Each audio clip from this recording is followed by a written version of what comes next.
I'm telling you, this story, get the Kleenex out, folks, because this story is going to rock the tears. It gives me great pleasure to bring on stage Mr. Dr. Michael from Atlanta, Georgia. Hello, everybody. Ooh, hey, I am back on. Awesome. Thank you, Brian. Sir. I appreciate it. Well, I am really glad to be here. I was in Okinawa and hadn't planned on coming, and everybody said, you gotta go, you gotta go, you gotta go. So I thought, okay, we gotta go. So my wife and I made plans, and we came, and I have the opportunity to learn from the people that helped me so much to get me to where I'm at right now. My name, of course, is Dr. Michael Donalson. I'm a chiropractor out of Atlanta. I graduated in '96. We do a lot of alternative care therapies, biofeedback, bionetics, laser allergy, all kinds of cool things. And as a physician, anybody here ever try to convince a doctor about the water? We're not stubborn, are we? Anybody dealt with a skeptic? Has anybody dealt with a critic? I was somewhere between a cynic and an opponent. I have made the position and clearly stated that alkaline water didn't work, that it was a fraud. And the reason that I had done that was because on May 28th of 2009, I got enrolled in the School of Hard Knocks. Gastroschisis is a short gut syndrome where basically your insides are on your outsides. This is not, there we go, Skylar. She is the most amazing person I've ever met in my life. She was born inside out.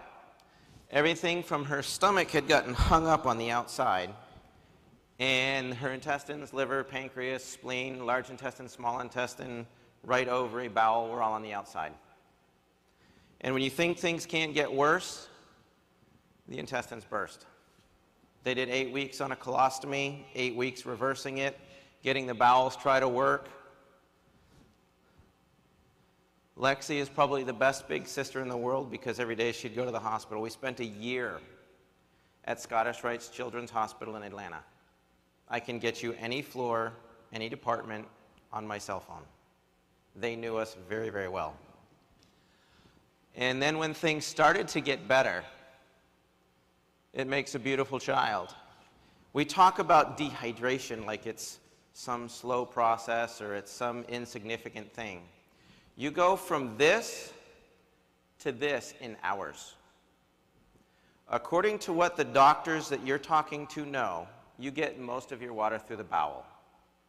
When the bowel shuts down, everything goes wrong.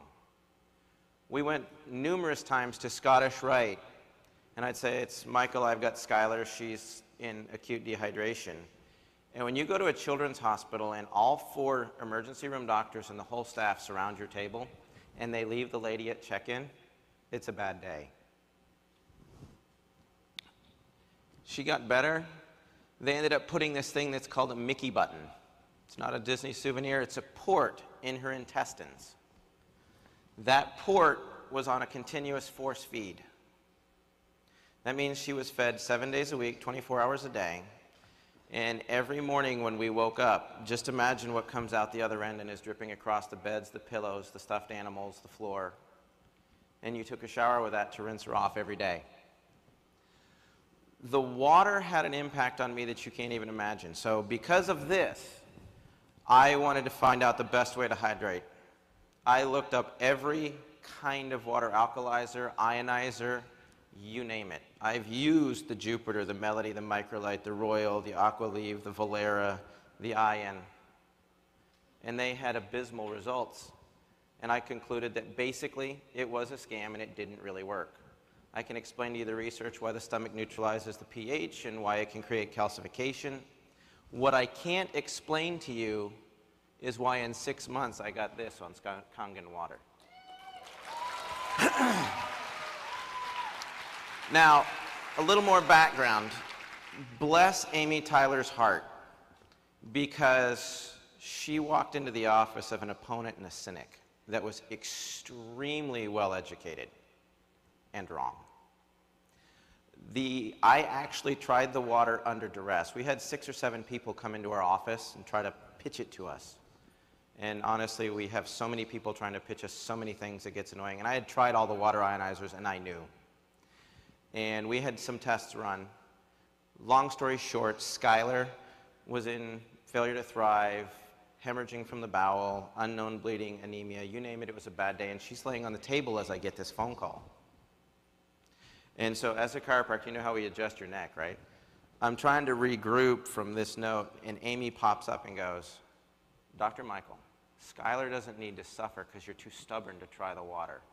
I'll give it to you for free. I finally turned around and said, okay.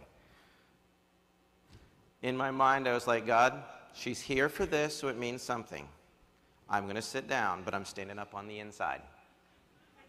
I said, fine, Amy, I am done. Now, you got to understand, she was a pharmaceutical rep. She read Guyton's Book of Medical Physiology. She came in and said, I understand the pH thing. I don't know why it works, but it does. I'm like, what are you going to do? She just...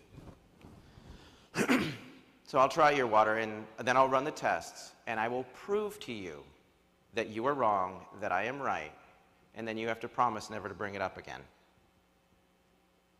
She's like, fine. So that was a Thursday. We had the water Friday, Saturday, Sunday. Monday morning rolled around. Now you got to understand, with a Mickey button, all this distension, gas, cramping, crying at night, bowel sounds, just the gurgling, can't imagine. Amy, yeah, it's Dr. Michael. Yeah, I'm having crow for breakfast. I need more water to wash it down. All of that was gone. Now, was it just the water? We were doing everything. We were doing nutrition, detox, foot baths, all that stuff. No, she wasn't doing just the water. But the water was a critical piece. And to answer that, everything we do clinically to help a sick patient adds up to 28%. You take every sick person in the world, and there's something wrong with the 28% that isn't just water. This is not a cure. I'll tell you, some days it feels like it. My oldest daughter was the youngest goalie to make the Olympic development team in soccer. She had to quit. Sick patients affect the entire family, not just the patient. We couldn't go anywhere more than an hour to 2 hours away from Scottish Rite at any given moment for 3 years. Our lives shut down. I wouldn't be in Orlando because I had to be close to the hospital. You couldn't get someone to babysit your child because that little button, she bumps it, it rips out. Not that often, you just have to stick it back in.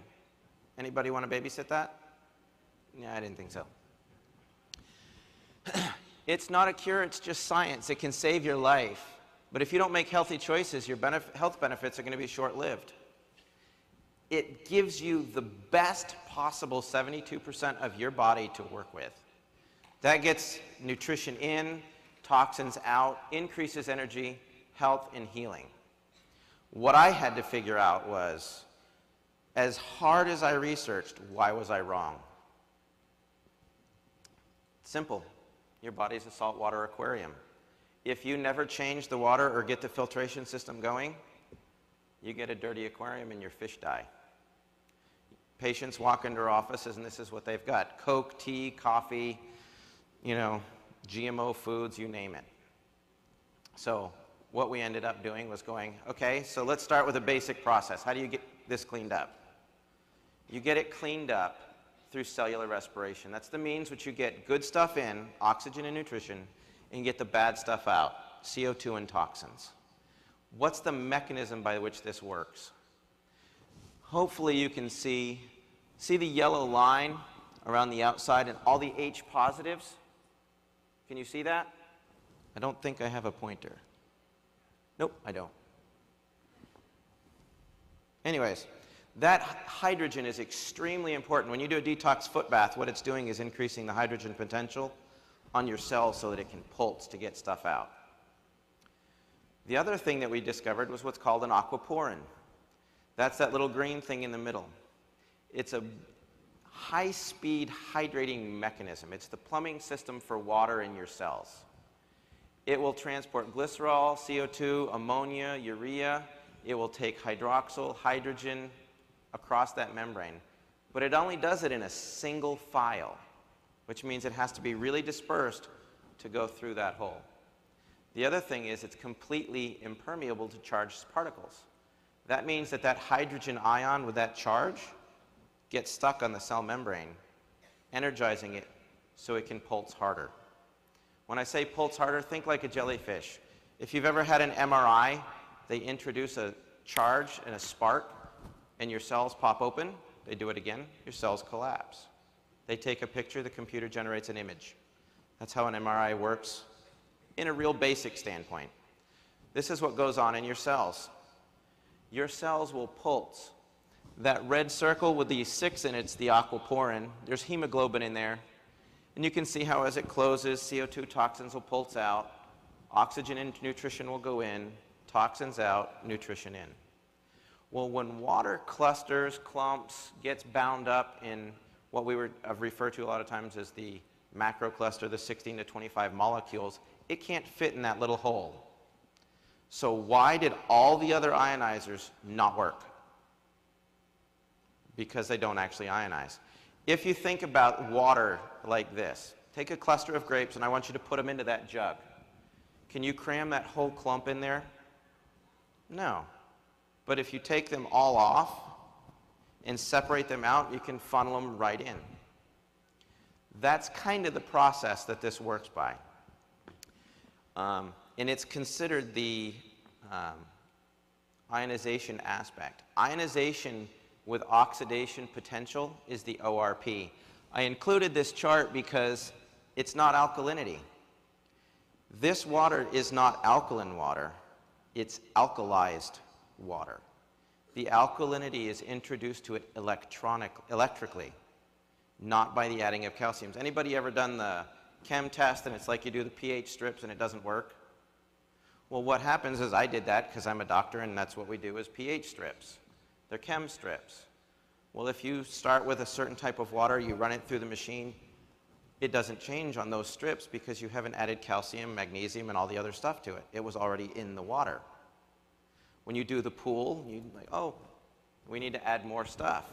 So you add all the chemicals, and then you get a chemical change. That was the answer for why I used the drops, because it was electrically charged water. The only one of these waters, there's about 6 of them up there that are alkaline water, but they have a high ORP, which means they're going to make you rust. They don't give you electrons. The other thing that every doctor will say is you can't separate, it's just H2O, you can't get hydrogen from it. Actually, it's called dissociation of hydrogen, which means you get a hydroxyl group and a hydrogen group. The easiest way to prove this, and it kind of made my brain hurt, somebody stuck a cigarette lighter and lit my water on fire. The only thing could be is hydrogen. You can hear it pop.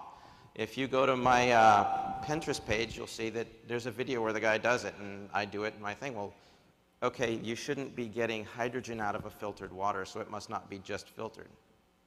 A more accurate explanation would be it's dissolved hydrogen in water, which feeds that cell membrane that gives the cells the ability to absorb water. They hydrate better, and it gets into the tissues. How do they do that with electrolysis? Well, electrolysis is basically a process.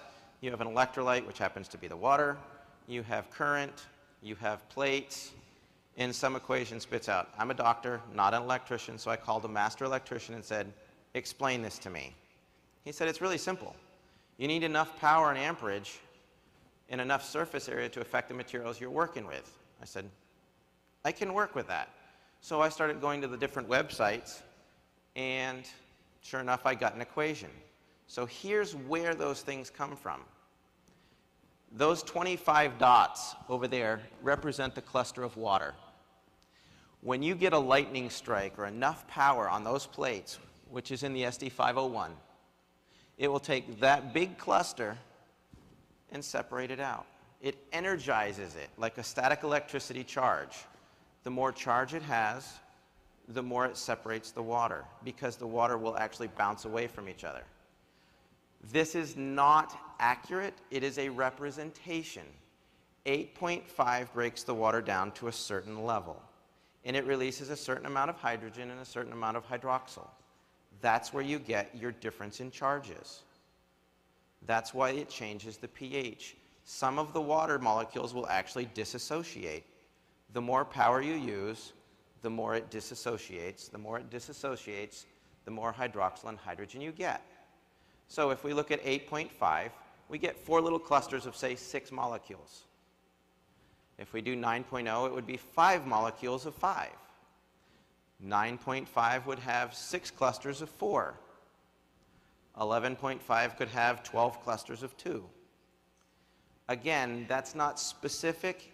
It's a representation of the concept of why it works. You're not adding any calcium. You're not adding any magnesium.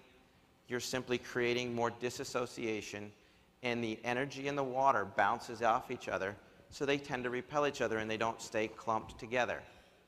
Ever been played with iron filings, have a magnet under it, they all just clump up? Same difference. We grab a TV antenna, we get a signal. Why? Because we work on receiving electromagnetic signals. Telephones, Wi-Fi's, all that. So why does that power factor so important to disperse it more?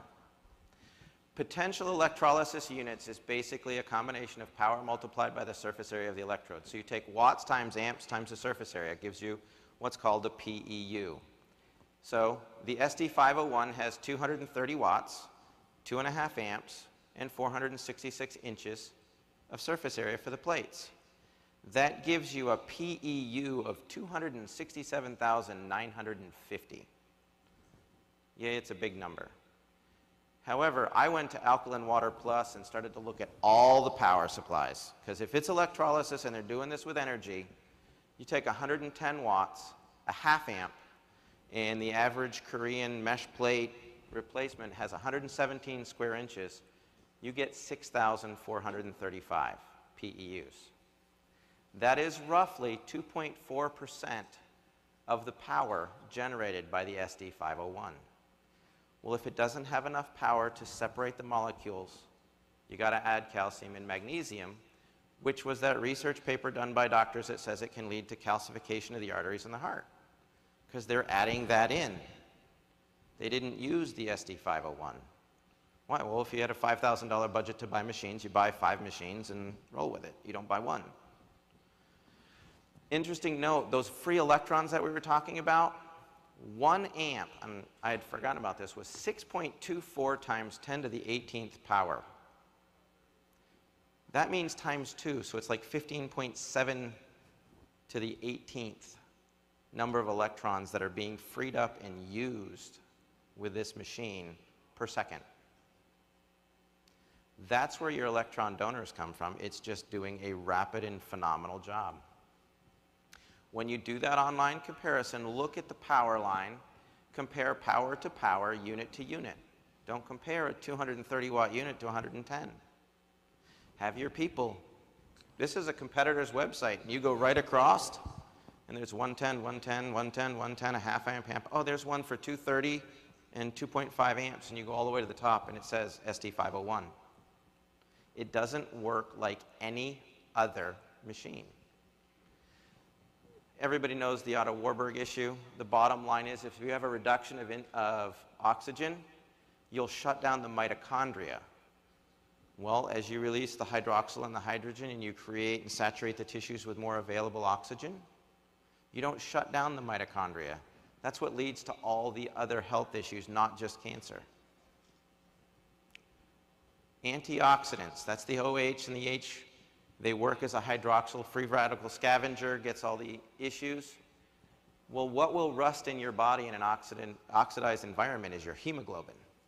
And everybody knows that hemoglobin is in your blood. But what ends up with is it's in your brain, your lungs, your tissues. Hey, Skylar.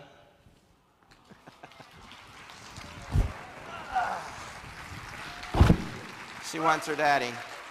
This is her in the flesh. Happy and good. In short, your tissues may be so contaminated and loaded with oxidized hemoglobin that you can't transport oxygen. You don't have the energy to deal with it, so you need more available hydrogen. How much do you drink? How fast do you want to get well? If a person weighs 160 pounds, they're 72% water. That means that they're 115 pounds. There's 8.3 pounds of water in a gallon, so you're about 14 gallons. If you tell your people drink a gallon a day in 14 days, you'll have flushed the system. If they drink a half a gallon a day, it'll take 28 days. Hey, if you drink one 12-ounce can of soda, do this. It's a test you should all do. Don't take my word for it.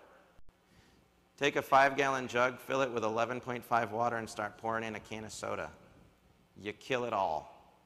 You need nearly 10 gallons of water to neutralize that, or an equivalent level of calcium pulled from your bones. This is just a thing that I did. That's a 32-ounce glass of water with a tablespoon of Sprite. Took about 8 seconds to turn it all acid. Two people I'd like to thank specifically are Hiromi Shinya and Bob Wright. They put me on the path to helping get her well. There's a lot of doctors.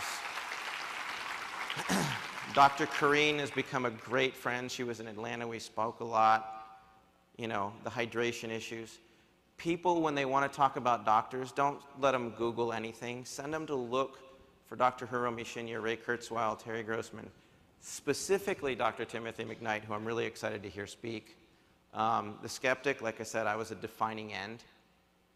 And you'll help educate the physicians. And that'll get people weather. I like this one. It says, Henry, this looks good and all, but do you have any Kangen water in the house? So Skylar, we call it sky water on our house because of obvious reasons. Oop, don't bump that, baby. We want to change the world. We want to get the word out. We want to help people get well. The water works. So. Wow, wow. You're incredible, Dr. Michael. Come on, everybody, give it up. Look at the room. Incredible, incredible. Thank you so much. You're welcome. Glad to help. It's a blessing to have you on board with the magic, right?